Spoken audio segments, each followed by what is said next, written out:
Bonjour tout le monde. Aujourd'hui, pour cette vidéo, je viens vous parler d'un sujet qui m'est très souvent parlé par mes étudiants, par mes lecteurs, par les gens qui visionnent mes vidéos sur YouTube. J'utilise un système de lecture du tarot qui utilise des cartes à l'endroit et des cartes à l'envers. Donc, la carte ne change pas de sens, hein. Si le battleur, par exemple, il démarre quelque chose, eh bien, il démarre quelque chose à l'endroit ou à l'envers. La seule chose, c'est qu'à l'endroit, le démarrage se fait bien. Le démarrage, il est presque naturel, il coule de source, mais quand il est à l'envers, le battleur, le démarrage, il est plus difficile. Il vit des obstacles. Il ne coule pas de source. Il n'est pas naturel. On fait plusieurs erreurs. On doit démarrer, redémarrer. Et il y a un peu comme cette notion qu'on est en train de démarrer quelque chose, mais que c'est compliqué, c'est difficile, il y a plusieurs obstacles sur notre route. Et c'est la même chose pour toutes les cartes. Elles veulent dire la même chose à l'endroit et à l'envers, mais il y a des blocages lorsque l'énergie se vit inversée versus lorsque l'énergie se vit à l'endroit.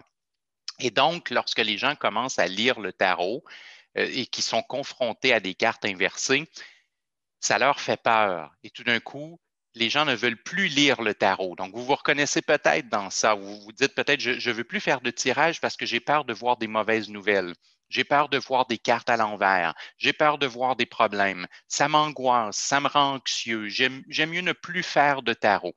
Donc, j'entends souvent ce type de discours et il y a, je consacre, vous savez, dans mon tarot niveau 1 à mon école classique, je consacre beaucoup de temps pour parler des cartes inversées, puis qu'est-ce qu'on fait avec les cartes inversées. Et aujourd'hui, je voulais vous partager les points les plus précis à propos de ça pour essayer de dédramatiser les cartes à l'envers. Et d'ailleurs, c'est la première chose que je vais faire avec vous. Je dois vous expliquer un point très important. Une carte inversée n'est pas nécessairement dramatique et il faut arrêter de la dramatiser. Je me souviendrai toujours d'un étudiant qui avait la carte de la Maison Dieu à l'envers dans son tirage, et c'est un tirage sentimental, et on jase avec l'étudiant, on dialogue avec lui, et l'étudiant me dit, je viens juste d'avoir une querelle avec mon épouse. On s'est querellé sur un sujet, ça a quand même été fort, cette querelle. Bon, écoutez, si personne là, veut avoir une querelle avec son amoureux ou son amoureuse, mais si vous êtes marié depuis plus que 8 minutes, vous savez très bien que les querelles, ça arrive, c'est normal et le couple ne meurt pas à cause de ça et ce n'est pas la fin du monde. On se réconcilie après, on s'explique et on passe à autre chose. Donc, de la même façon qu'une querelle dans un couple n'est pas agréable, mais qu'elle n'est pas la fin de tout, bien, une carte à l'envers, elle peut être désagréable, mais elle n'est pas la catastrophe, elle n'est pas la fin de tout. Donc, souvenez-vous de ne pas dramatiser trop les cartes inversées. Souvenez-vous de mon étudiant et de sa querelle avec son épouse. C'est emmerdant, mais pas dramatique. L'autre chose aussi, c'est que si, si, je vous, si je vous invite à vérifier mon automobile parce que mon automobile ne démarre plus et vous vous y connaissez en mécanique. Et vous ouvrez le capot de l'automobile et vous regardez la mécanique et vous me dites, Sébastien, telle pièce là, il y a une pièce ici, cette pièce-là, elle n'est plus bonne. Cette pièce-là, elle est brisée. Cette pièce-là, elle ne fonctionne plus. Bien, vous n'allez pas être gêné de me le dire, vous n'allez pas être anxieux de me dire qu'il y a une pièce de brisée sous mon capot. Au contraire, vous êtes en train de me faire un diagnostic de ce qui cloche dans la mécanique de mon automobile et grâce à votre avis, je vais pouvoir changer la pièce, je vais pouvoir réparer la pièce et mon automobile va se mettre à fonctionner à nouveau. Ben, les cartes inversées, c'est exactement ça. Souvenez-vous de cette métaphore de la mécanique. Une carte inversée nous dit ce qui ne va pas actuellement dans notre vie. Qu'est-ce qui cloche, qu'est-ce qui est à réparer et qu'est-ce qui est à changer. Alors, au contraire, c'est une très bonne nouvelle d'avoir une carte à l'envers parce que le tarot nous aide en nous montrant la pièce qui cloche, la pièce qui fait défaut et que l'on va pouvoir maintenant réparer et changer et régler toute la problématique. Donc ça, c'est le deuxième point. l'idée d'un diagnostic mécanique de qu'est-ce qui fonctionne et ne fonctionne pas dans notre vie avec les cartes inversées.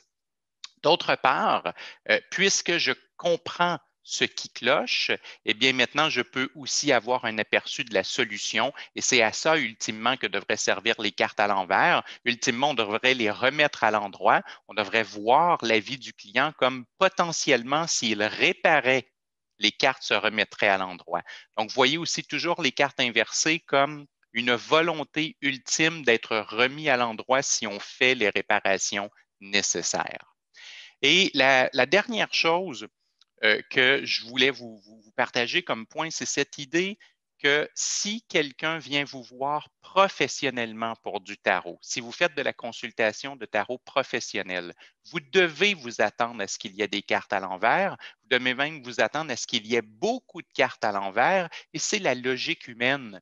Vous savez, si quelqu'un est parfaitement heureux, que sa vie, elle est complètement harmonieuse, il ne va pas courir les tarologues et les astrologues. Il ne va pas essayer d'aller voir non plus des thérapeutes ou des conseillers ou des coachs ou des mentors. Si tout va bien, on n'a pas besoin de ce type de métier-là. Par définition, quand on est prêt à dépenser de l'argent et du temps pour trouver un tarologue, eh bien, c'est qu'on a des problématiques dans notre vie et on espère que le tarologue va pouvoir nous aider avec les problématiques qu'on a dans notre vie. Donc, lorsque quelqu'un s'assoit devant nous, c'est tout à fait normal qu'il y ait des cartes inversées, puisqu'il est là pour qu'on puisse lui dire ce qui ne va pas bien et qu'on puisse lui donner des conseils et des recommandations pour améliorer, réparer et faire en sorte que sa vie retombe sur ses rails et que la personne puisse être heureuse et efficace et avoir du succès à nouveau. Donc, c'est tout à fait normal et j'aurais presque envie de dire, presque en clin d'œil pour terminer la vidéo, que c'est presque bienvenu. Hein? En tant que tarologue, on est presque content qu'il y ait des cartes inversées parce que ça veut dire que la personne, elle vient nous voir pour une vraie raison et ça veut dire qu'on va pouvoir véritablement l'aider à réparer sa vie et à changer les pièces qui doivent être changées dans sa vie. Alors voilà le court partage que je voulais vous faire au niveau des cartes inversées. J'espère que ça va vous aider, j'espère que ça va dédramatiser et comme toujours, vous pouvez consulter mes livres ou mon site web ou ma chaîne YouTube pour aller plus loin. Et n'oubliez pas mon nouveau groupe privé sur Facebook où je diffuse des exercices fréquemment. Donc, si vous êtes déjà inscrit, peut-être vous y voyez cette vidéo actuellement. Donc, c'est super, vous êtes déjà inscrit. Mais si vous voyez cette vidéo ailleurs et que vous n'êtes pas encore inscrit sur mon groupe privé, n'oubliez pas de vous y inscrire. Je mettrai tous les liens nécessaires dans la description de cette vidéo. Sur ce, je vous souhaite une bonne journée et à la prochaine.